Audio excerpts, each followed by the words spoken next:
बिस्मिल्लाहिर्रहमानिर्रहीम। अस्सलामु अलैकुम वरहमतुल्लाहि वबरकातुहू। मुअज़्ज़ज़ नाज़रीन किराम, मैं हूँ फ़िरदौस रज़ा। आप देख रहे हैं MF तालीमात। हज़रात, उम्मीद करता हूँ कि आप सब खैरियत के साथ होंगे और दुआ है अल्लाह ताला से कि आप सबको सलामत रखे, अपनी हिफ्ज़ व अमान में रखे। वलायत का बयान।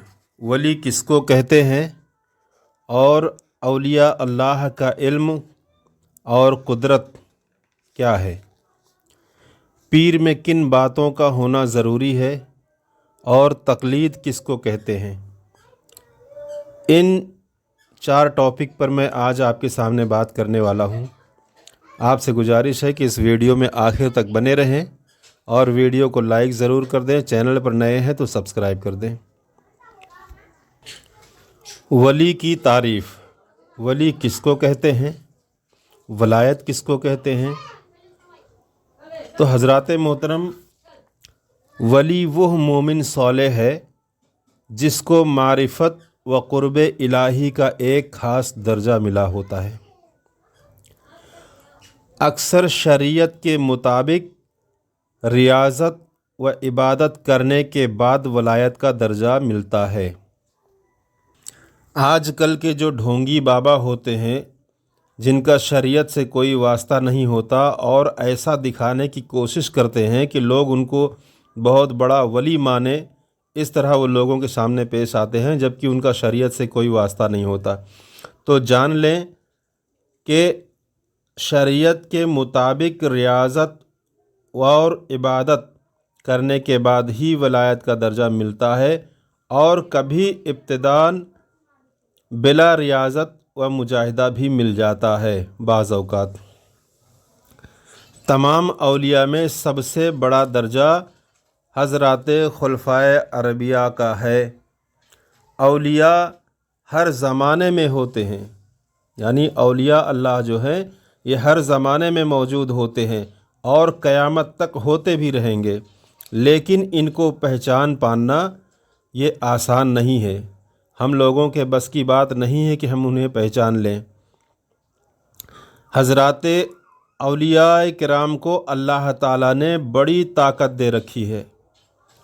जो इनसे मदद मांगे हज़ारों कोस दूरी से भी उनकी मदद फरमा दिया करते हैं। औलिया अल्लाह का इल्म और कुदरत क्या है? तो इनका इल्म निहायत वसी होता है, यानी बहुत बड़ा होता है। हत्ता के बाज़ों को माकान व मयाकून व लौहे महफूज पर इत्तला भी दे दी जाती है। मरने के बाद इनके कमालात और क़ुव्वतें और ज़्यादा बढ़ जाती हैं, कम नहीं होती बल्कि और पहले से ज़्यादा बढ़ जाया करती है। इनके मज़ार की हाज़री फैज़ सआदत और बरकत का सबब है। इनको ईसाले सवाब करना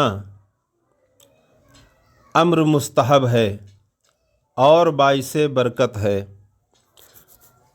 औलियाए किराम का उर्स यानी हर साल वैसाल के दिन कुरान ख़ानी, फ़ातिहा पढ़ना, वाज़, ईसाले सवाब अच्छी चीज़ है और सवाब का काम है।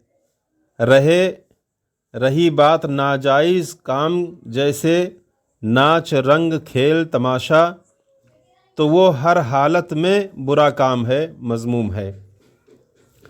और जो काम हर हालत में मज़मूम है, बुरा है, वो मज़ारत औलिया के पास करना और भी ज़्यादा मज़मूम और भी ज़्यादा बुरा है।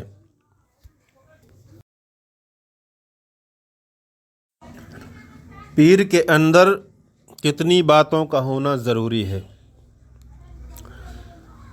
चूँकि औलिया के सिलसिले में दाखिल होना, इनका मुरीद होना दोनों जहान की भलाई और बरकत का ज़रिया है। इसलिए किसी भी पीर से बैत होने से पहले उसके बारे में ये 4 बातें ज़रूर जान लें کہ اس پیر کے اندر میں یہ 4 چیزیں موجود ہیں یا نہیں۔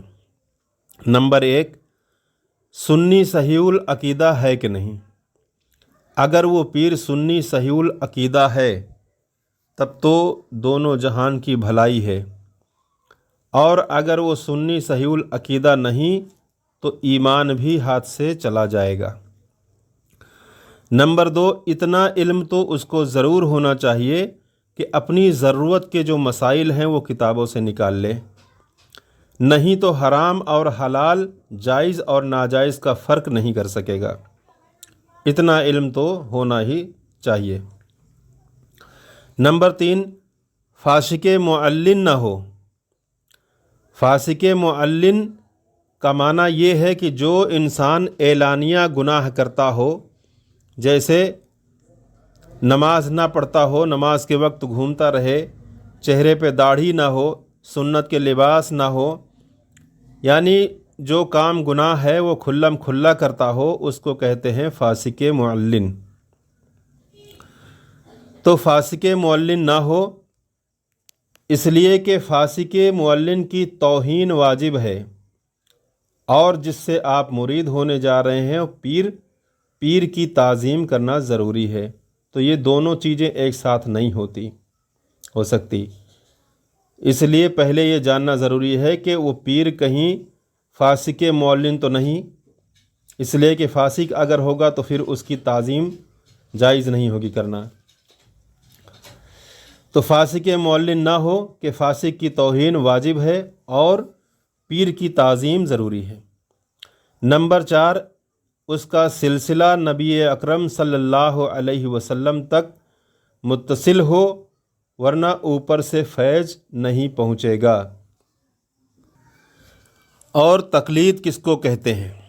تو تقلید کا یہ معنی ہے، تقلید یعنی دین کے 4 اماموں میں سے کسی ایک کے طریقے پر احکام شرعیہ بجا لانا۔ مثلاً امام اعظم ابو حنیفہ رضی اللہ تعالی عنہ، یا امام مالک، یا امام شافعی، یا امام حنبل کے طور پر نماز، روزہ، حج، زکوٰۃ وغیرہ ادا کرنا، کسی ایک امام کی پیروی واجب ہے۔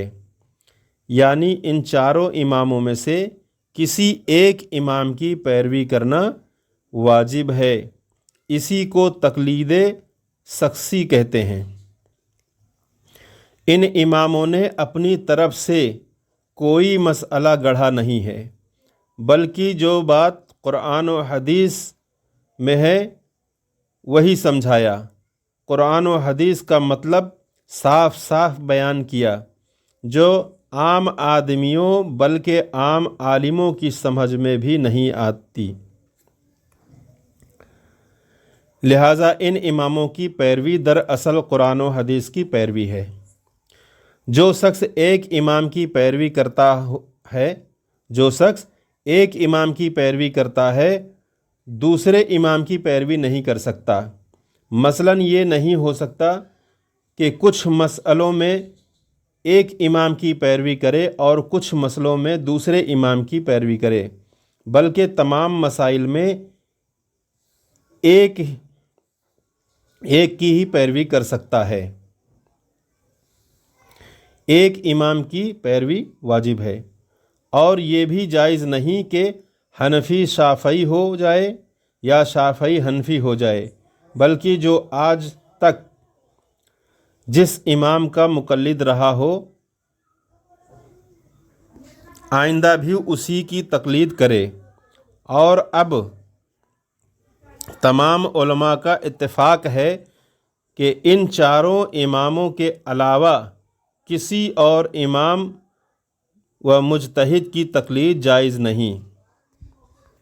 امید کرتا ہوں کہ یہ ساری باتیں آپ کو اچھی طرح سے سمجھ آ گئی ہوگی۔